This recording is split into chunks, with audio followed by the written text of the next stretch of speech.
Abra sua Bíblia em 2 Timóteo, capítulo 2, versos 1 e 2. Eu quero pedir os meninos aí da Data Show para projetar aqui o segundo ponto da nossa identidade. 2 Timóteo, capítulo 2, versos 1 e 2. Vamos ler juntos e vamos estudar esses dois versículos apenas. 2 Timóteo, capítulo 2, versos 1 e 2. Vamos ler juntos? Vamos lá? Tu, pois, filho meu, fortifica-te na graça que está em Cristo Jesus. E o que de minha parte ouviste através de muitas testemunhas, isso mesmo transmite a homens fiéis e também idôneos para instruir a outros. Eu quero falar nesta noite, meditar com vocês, sobre o ministério de discipulado dentro da igreja e dentro da família. E esse é um assunto que nos preocupa muito. E a pergunta que os especialistas hoje estão fazendo na área de eclesiologia é: por que igrejas morrem e por que famílias cristãs elas estão morrendo? Aqui mesmo em São Paulo, depois de quase 160 anos de igreja presbiteriana do Brasil, nós temos muitas igrejas locais aqui na área metropolitana que estão morrendo. Há muitas famílias que os pais foram da primeira geração, da segunda geração de crentes, pessoas que eram envolvidas com Deus, compromissadas com Deus, e hoje os seus netos e os seus bisnetos estão todos fora da igreja. Fora da igreja. E aqui eu queria que você entendesse esse segundo ponto da nossa identidade como igreja local. Vamos repetir o que está ali na tela? O que é que diz? Somos uma igreja que ensina, uma comunidade de discípulos. Preste atenção. Quando Jesus Cristo deu a grande comissão, Ele disse que nós deveríamos fazer discípulos de todas as nações. Ser discípulo de Jesus não é fazer o curso de rede de discipulado. Ser discípulo de Jesus é ser um eterno aprendiz. É você aprender sempre. E você, para manter a fé, para que essa fé se perpetue nas próximas gerações, nós precisamos também fazer o quê? Discípulos. Discípulos na igreja e discípulos dentro de casa.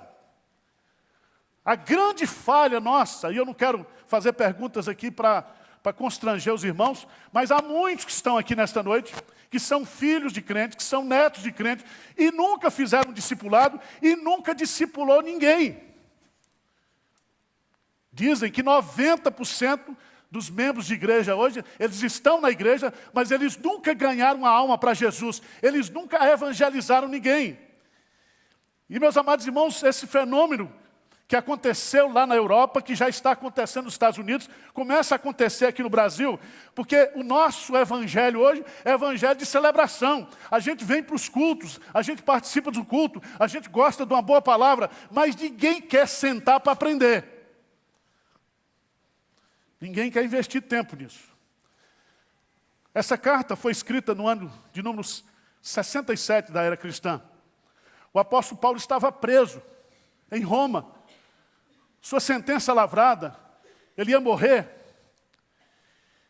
Só que Paulo olha para o seu contexto e ele descobre que há uma grande perseguição por parte do Império Romano, Nero, e que começa a perseguir a igreja de uma forma cruel, de uma forma drástica.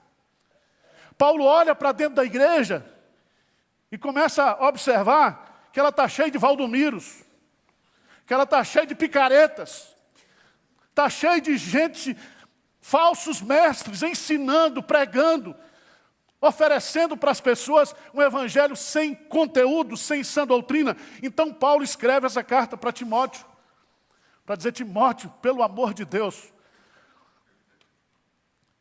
Eu conjuro você perante Cristo, que você pregue a palavra, que você ensine a palavra, que você continue passando o bastão da fé para as próximas, o quê? Gerações. E meus amados irmãos, Paulo escreveu essa carta. E desse capítulo 2, Paulo vai nos ensinar aqui esse aspecto do discipulado. Por que que igrejas morrem? Por que que famílias cristãs hoje não são mais cristãs? Porque não está havendo o quê? Discipulado. Nem na família, nem na igreja. Abra sua Bíblia no Salmo 78. Eu vou começar da família. Salmo 78.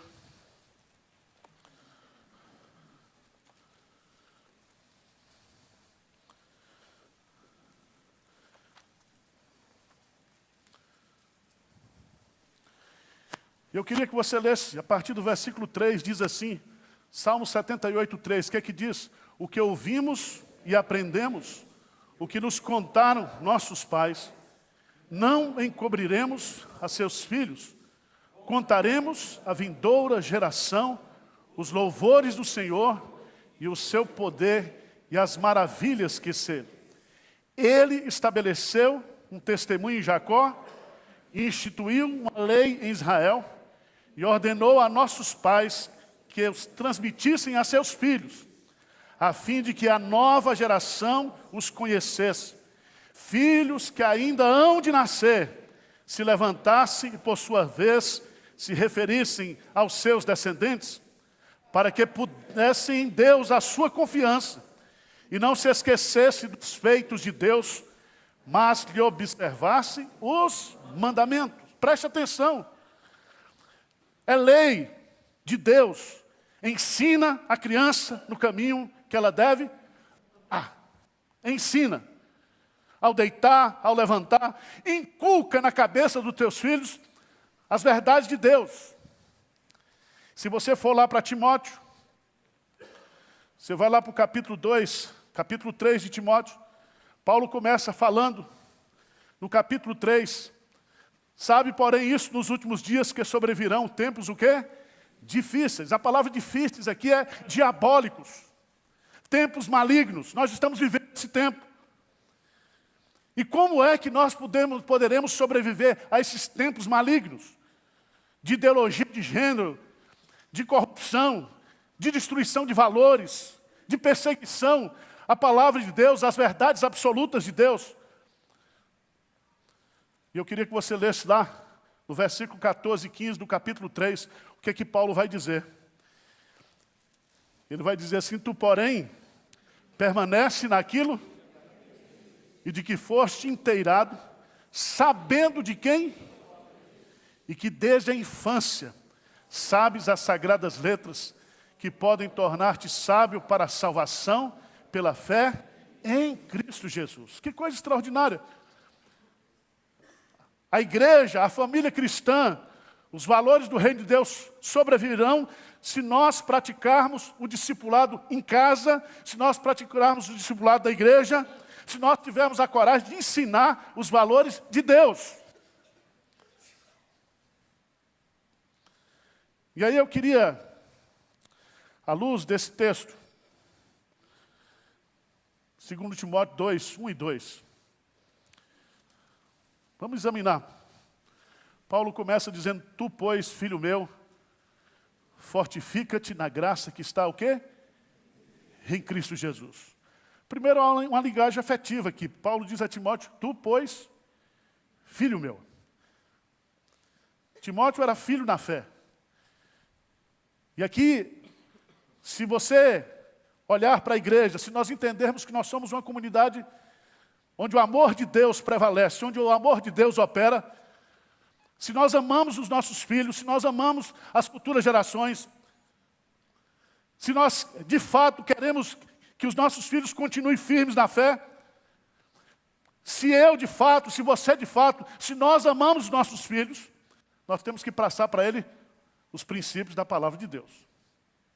E Paulo diz a Timóteo, Timóteo, tu és meu filho, fortifica-te na graça. A graça para Paulo é tudo. Paulo diz, a minha graça te basta.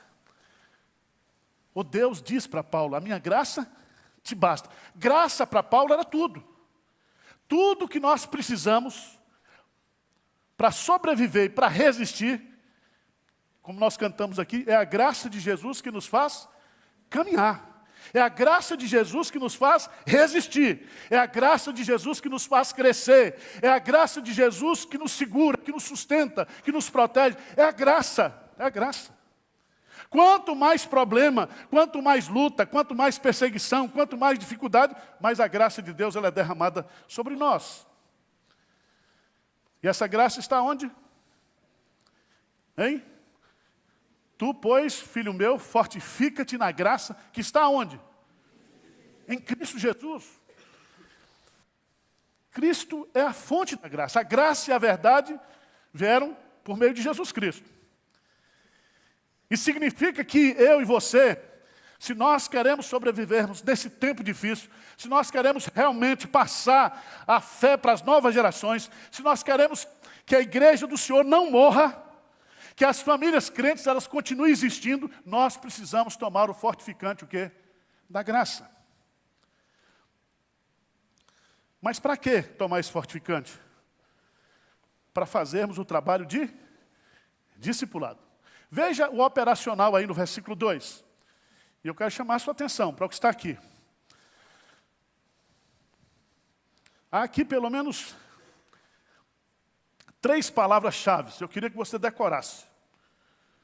Conteúdo, treinamento e reprodução. Vamos lá? Conteúdo, treinamento, reprodução. Veja que Paulo começa dizendo assim, e o que de minha parte, o que? Ouvistes.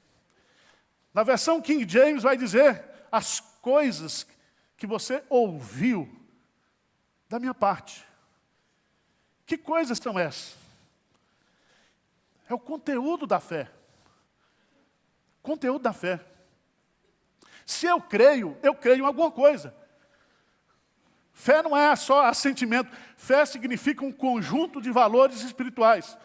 Lá em Atos dos Apóstolos, capítulo 2, todos aqueles que se converteram e foram batizados, diz lá, Atos 2, eles perseveravam na doutrina dos apóstolos.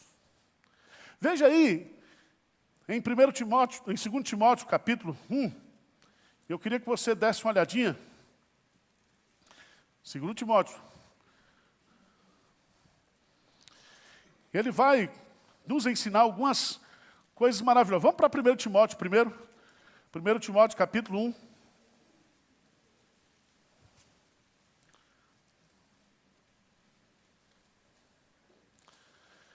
A partir do versículo 18, Paulo diz assim, este é o dever de que te encarrego, ó filho Timóteo, segundo as profecias de que antecipadamente foste objeto. Combate, firmado nelas, o bom combate. Mantendo o quê? A fé e a boa consciência. Porquanto alguns, tendo rejeitado a boa consciência, vieram a naufragar o quê? Na fé. E dentre eles, Himeneu, Alexandre, os quais entreguei a Satanás para serem castigados, a fim de não mais o quê? Blasfemar. Chama a sua atenção porque aqui Paulo fala de uma espécie de depósito. Um conteúdo de crenças que nos foi depositado. É como se a fé, ela nos foi confiada para que nós passemos esse depósito adiante. Isso Paulo vai chamar de sã doutrina. De sã doutrina.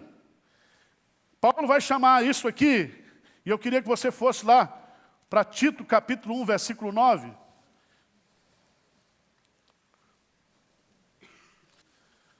Tito, capítulo 1, versículo 9, que diz assim, apegado à palavra fiel, que é segundo a doutrina, de modo que tenha poder tanto para exortar pelo reto ensino, como para convencer os que o contradizem. Se você for para Tito, capítulo 2, versículo 1, tu, porém, fala o que convém, o que é a sã doutrina. Preste atenção, irmãos. Paulo está dizendo, olha, Timóteo, eu transmiti para você. Você ouviu os meus sermões, você ouviu a leitura das minhas cartas, você me acompanhou no ministério. Eu ensinei lá em Atenas todo o conselho de Deus, de casa em casa, de porta em porta. Eu tenho pregado a palavra, eu tenho ensinado a palavra. Então preste atenção, a nossa fé tem um conteúdo que precisa ser preservado e que precisa ser transferido para as futuras gerações. Veja, 2 Timóteo capítulo 4, versículo 2 em diante, ele vai dizer, prega a palavra, insta, quer seja oportuno, quer não, corrige, repreende, exorta, com toda longanimidade e doutrina. Doutrina é coisa importante para o cristão. O cristão precisa conhecer a doutrina de Cristo, precisa aprender de Cristo, precisa conhecer os princípios fundamentais da fé cristã. Nós precisamos. Tudo aquilo que Jesus nos ensinou, tudo aquilo que está revelado nas Escrituras Sagradas, nós precisamos passar às futuras gerações. Nós temos que ensinar isso às pessoas. E aí, meus amados irmãos, é tão interessante porque hoje há muitas igrejas que dizem, olha, esse negócio de doutrina não é importante. Esse negócio de Bíblia, né? Ficar ensinando. Não, nós temos que ter experiência, nós temos que ter emoção, nós temos que ter atividade, ativismo. Não, nós precisamos nos assentar aos pés de Cristo para aprender essa doutrina. A nossa fé tem conteúdo e nós temos que passar isso. Eu queria destacar que Paulo vai, depois de falar desse conteúdo, ele diz, e o que da minha parte, o quê? Ouviste, através de muitas, o quê? Testemunhas. Alguns comentaristas dizem que Paulo está falando aqui da ordenação de Timóteo.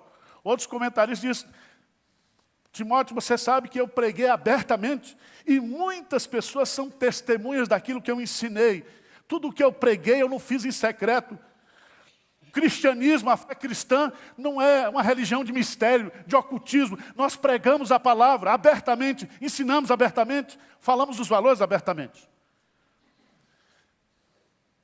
Mas se a primeira palavra aqui é conteúdo, a segunda palavra é treinamento. E o que de minha parte ouvistes, através de muitas testemunhas, isso mesmo. O que é que significa isso mesmo? Hein?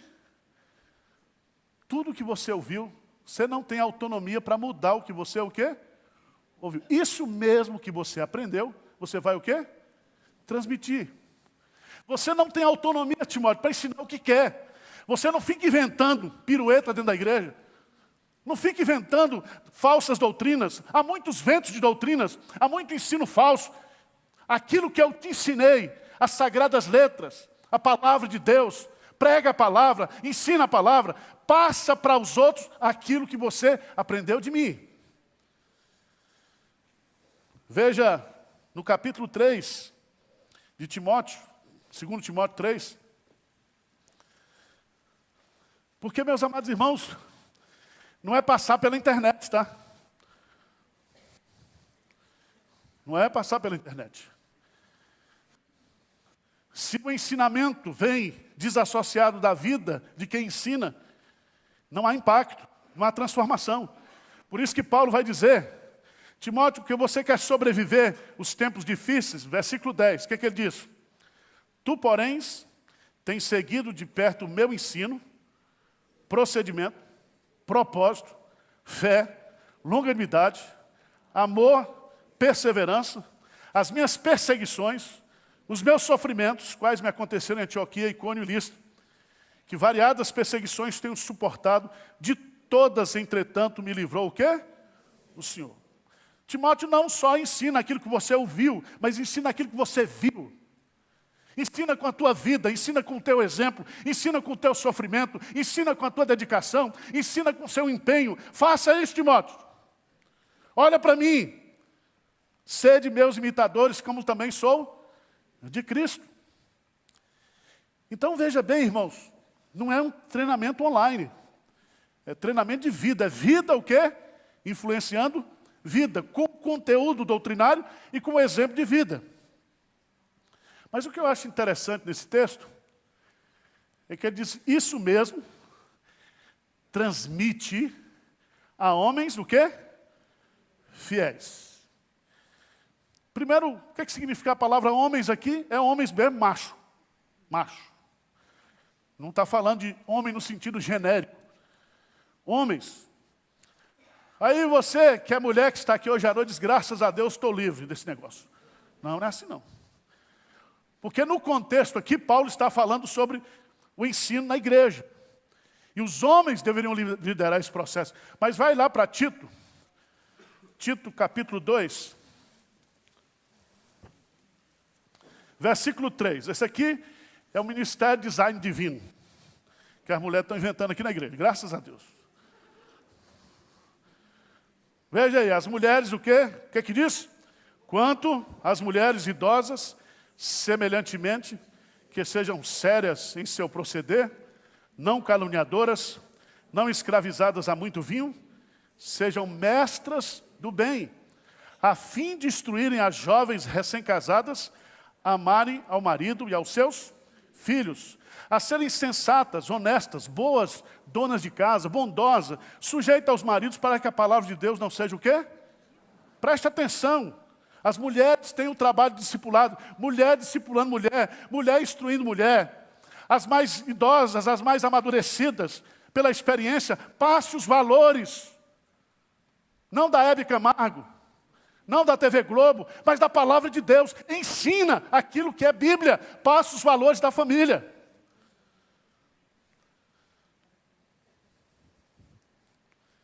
Irmãos, eu gosto desse texto porque eu sou muito quadrado.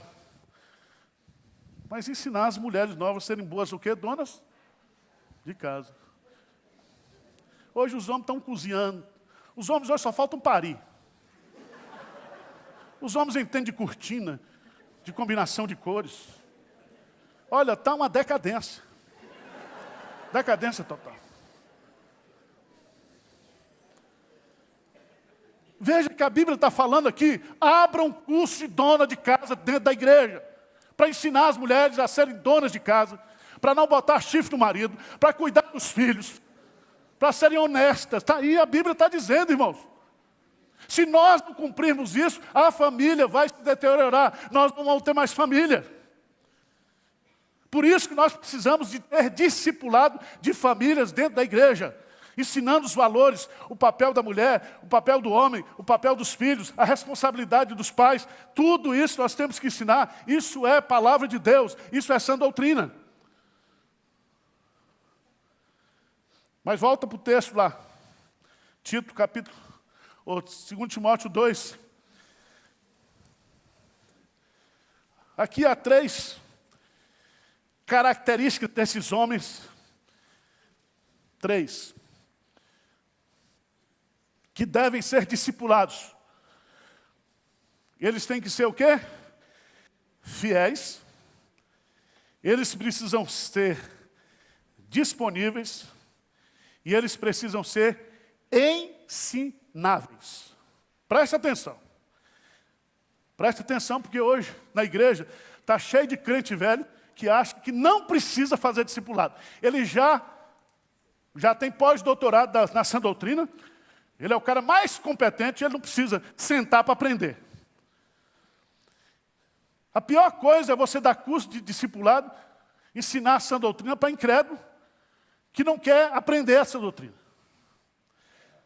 A primeira coisa que ele coloca aqui é que sejam fiéis, crentes, leais, confiáveis. Paulo teve muitas decepções, veja lá no capítulo 4, versículo 10. Ele diz, porque Demas, tendo amado o presente século, me abandonou. O evangelista, plantador de igreja, Demas, diante da perseguição, diante da pressão, sumiu. Abandonou a Paulo, abandonou a fé.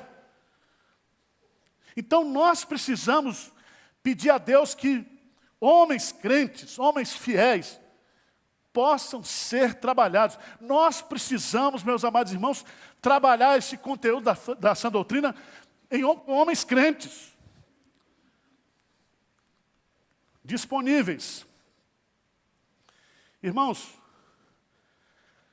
a agenda de muita gente na igreja hoje está ocupada com princípios errados. E eu tenho que tomar cuidado para falar, porque senão, fui falar uma vez lá em Olinda com um crente e disse, pastor, só cuida da igreja aí que nós temos que trabalhar para dar o dízimo para sustentar o senhor. E eu falei, meu irmão, não é você que me sustenta não, quem me sustenta é Deus. Com seu dízimo, sem seu dízimo, você pega seu dízimo e vá para o inferno. Vocês sabem o que eu digo. A igreja, meus amados irmãos, isso aqui não é empresa. Isso aqui é o reino de Deus. O que rege aqui são os princípios espirituais. Jesus diz, lá no mundo é assim, mas entre vós não será assim. Aquele que quiser ser o primeiro, seja o que? Sirva. Sirva, nós temos que servir. Com sustento, sem sustento. Preste atenção. Sabe o que acontece hoje, irmãos? As pessoas estão tão ocupadas com as suas agendas. Uma vez, uma jovem, logo quando cheguei aqui, presidente da mocidade, tínhamos que marcar uma reunião para tratar de um assunto seríssimo. Ela disse, pastor, não posso vir. Eu falei, mas o que aconteceu? Não, tem academia. Eu falei, mas não dá para faltar essa academia. Eu vou orar, você não vai engordar, você vai queimar aqui 300 calorias. Não está, irmãos. Presta atenção, está todo mundo correndo. MBA é isso, é aquilo, é curso para isso, curso para aquilo. Mas ninguém quer aprender. Ninguém quer sentar para aprender. E o pior é que, às vezes, essas pessoas que não querem aprender, assumem cargos de liderança na igreja, e aí a coisa não vai. Não vai. Paulo está dizendo, gente, nós precisamos de homens crentes, transmite isso para homens crentes, para homens disponíveis e para homens ensináveis. Presta atenção. Ninguém é capaz de ensinar bem, se não for o quê? Ensinável. Ensinável. Só ensina bem quem aprende bem. Quem aprende bem, ensina bem. Isso é um ciclo do processo de educação, de formação, de transmissão de conteúdo. E, meus amados irmãos,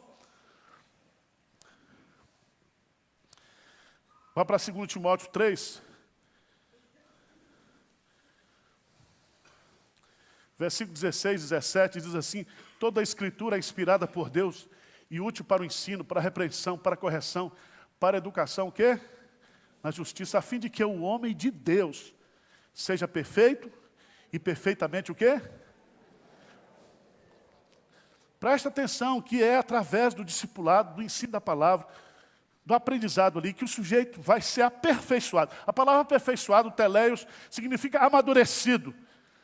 Está no sentido mais pleno do seu crescimento.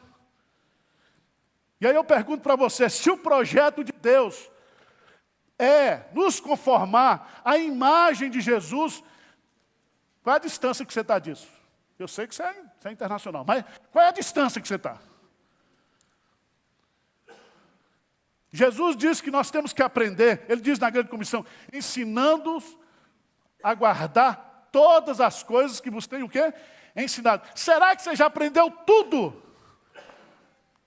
Tudo que você precisava saber? Será que você é perfeito? Será que você é um crente maduro? Mas não somente isso, perfeitamente o quê? Habilitado. Nós treinamos, não é para ficar dentro da igreja discutindo doutrina, sou calvinista, sou arminiano, essa besteirada toda. Você é treinado, meu irmão, para sair e frutificar. E ser bênção na sua casa, na sociedade, na igreja. Você vai ser perfeitamente habilitado para toda o quê? Boa obra. Porque você é discípulo, mas você também é missionário. E assim como o Pai, disse Jesus, assim como o Pai me enviou, eu também vos envio. Nós somos uma igreja de enviados. Nós estamos no caminho. E eu vou ser perfeitamente habilitado perfeitamente habilitado. Preste atenção que se você depender só de escola dominical para crescer, você está perdido.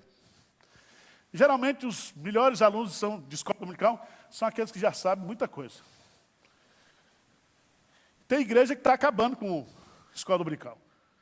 Tem igreja aí que põe a escola dominical às 5 e o culto às 6.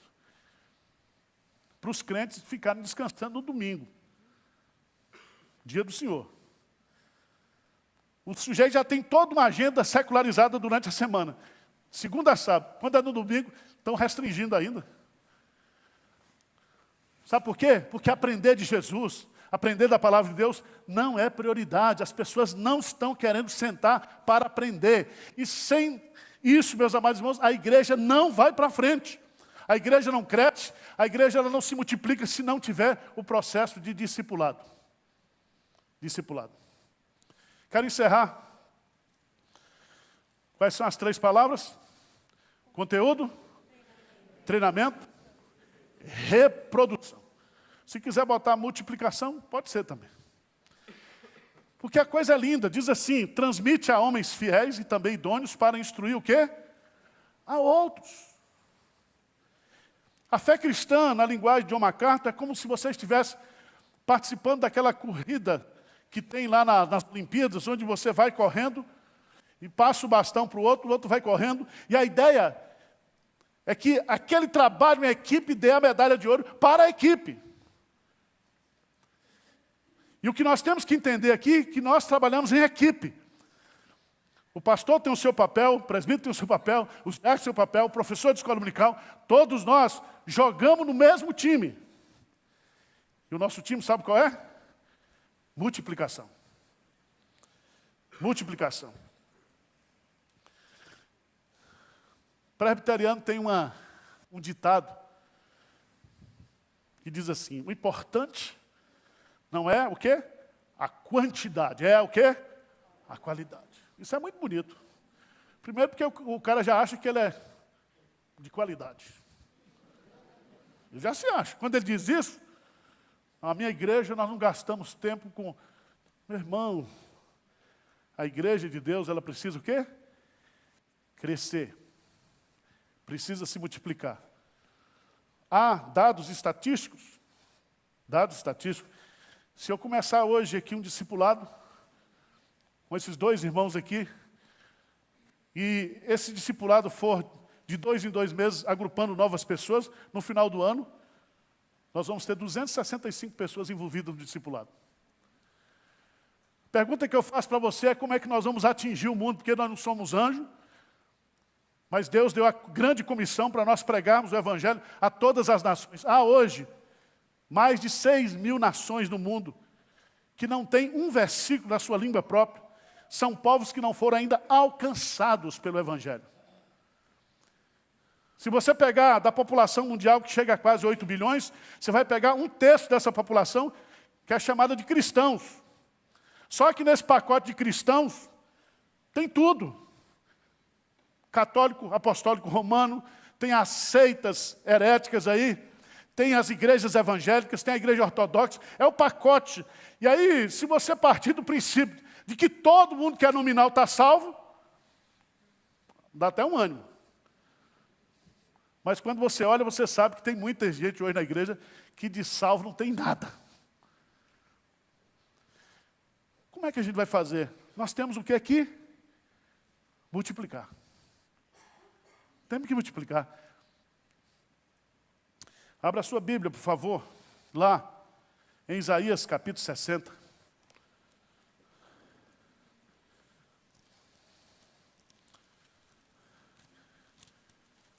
Isaías capítulo 60.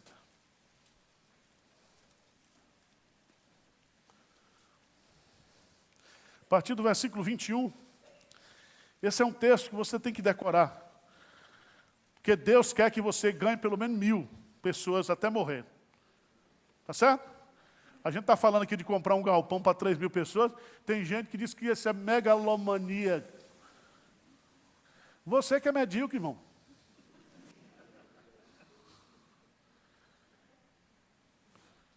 Se todos nós ganharmos uma vida para Jesus, até o final do ano, nós temos 3.000 pessoas lá no galpão.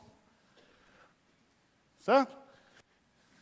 Então nós começamos a pensar nas coisas de Deus com a nossa mente. Veja o que diz aí, vamos ler juntos bem forte. Isaías 60, 21 e 22. Vamos lá? Todos do teu povo serão justos, para sempre herdarão a terra. Serão renovos por mim plantados, obra das minhas mãos, para que eu seja o quê? O menor virá a ser 1000, e o mínimo uma nação forte. Eu, o Senhor, a seu tempo, farei isto prontamente. Preste atenção. O menor virá a ser 1000. Isso aqui é fertilidade para o estéril. Você diz, pastor, eu não ganhei nunca, não ganhei ninguém para Jesus. Preste atenção. A partir de hoje, essa esterilidade espiritual sua, você vai vencer. Você vai fazer a oração de Raquel. Dá-me filhos ou eu morro. Certo? Ou a oração do presbiteriano, pai do presbiterianismo, dá-me a Escócia ou eu morro. John Knox orava assim. Então você pode receber de Deus e você tem essa fertilidade espiritual, mas diz que você também tem força. Fertilidade para o estéril e poder para o fraco.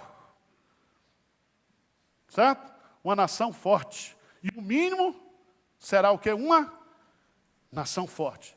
Significa que você pode, pelo fato de você ser um renovo plantado pelo Senhor, você pode ser uma pessoa frutífera, você pode ser uma pessoa multiplicadora. Multiplicadora. Vamos lá para, e eu estou encerrando, o Evangelho de João, capítulo 15. Evangelho de João, capítulo 15.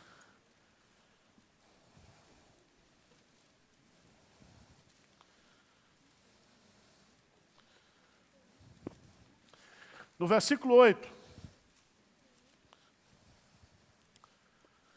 Vamos ler juntos? João 15, 8. O que é que diz aí? Nisto é glorificado meu Pai, em que deis muito fruto, e assim vos tornarei. Presta atenção, a identidade do discípulo, ela se confirma pela sua o quê? Produtividade. Produtividade. Pode ter certeza disso, irmãos. Deus quer que nós sejamos produtivos. Ele quer que nós, assim, vos deis o quê? Muito fruto. Muito fruto. Não é pouco, não. Muito fruto. E aí, versículo 16, o que é que diz lá? Não fostes vós que me escolhestes a mim. Pelo contrário, eu vos escolhi a vós outros e vos designei para que vades, e o vosso fruto o quê? A fim de que tudo quanto pedirdes ao Pai em meu nome, Ele vos conceda.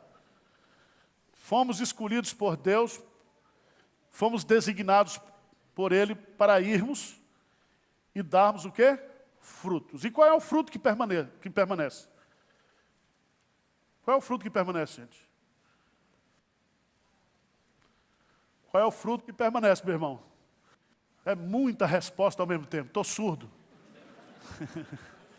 Fruto que permanece para sempre são as almas que manda para o céu. Sabia disso? Tudo que você fizer aqui não vai permanecer, materialmente falando. Mas tudo que você fizer espiritualmente, você está juntando tesouros o quê? No céu. E tem crente que está pensando que é para ganhar dinheiro no céu. Presta atenção, lá é tudo rua de ouro, cara. Você está fora.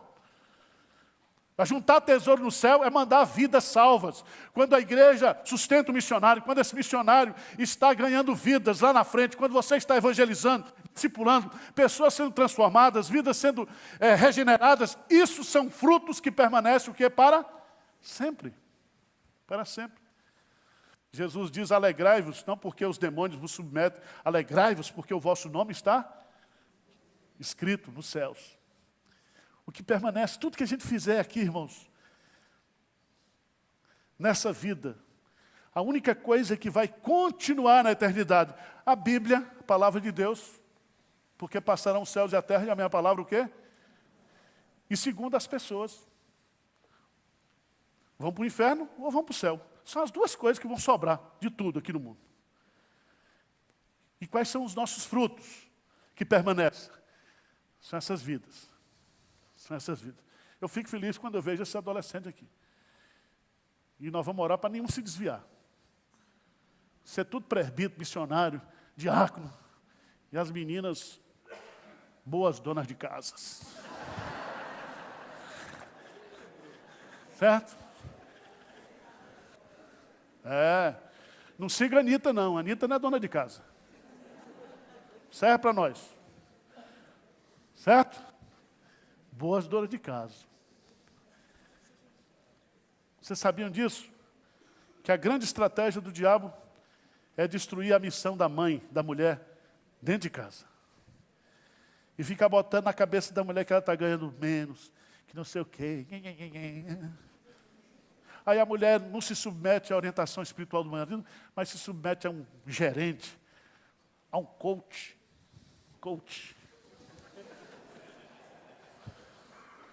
Submissão a Deus, irmão. A Deus. Eu quero concluir dizendo, irmãos, que a nossa igreja está nesse foco.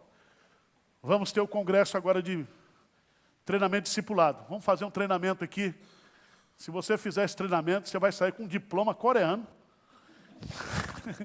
Mas vai sair daqui treinado para começar um discipulado no outro dia.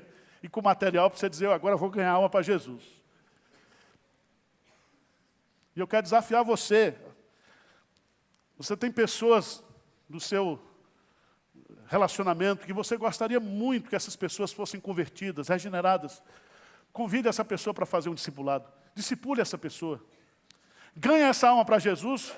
Se você trouxer no fim do ano, eu batizo de graça. A gente batiza aqui e recebe.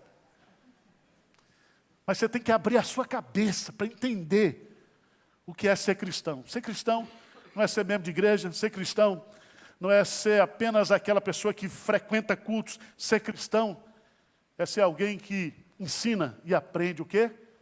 A palavra de Deus. Somos discípulos de Jesus. Amém?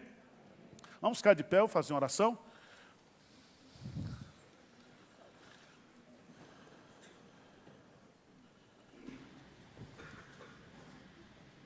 Senhor Deus, olha para nós aqui, Pai. Nós não queremos ser uma igreja da moda. Nós não queremos ser uma igreja conhecida pelos seus eventos extraordinários.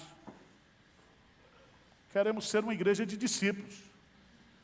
Pessoas humildes que estão aprendendo aos pés de Jesus e tentando passar para as novas gerações e para as pessoas que estão perdidas a sã doutrina, as verdades sagradas do Evangelho, que pode salvar a pessoa, que pode transformar a pessoa, que pode aperfeiçoar a pessoa, que pode habilitá-la para toda boa obra, Senhor, no Teu reino.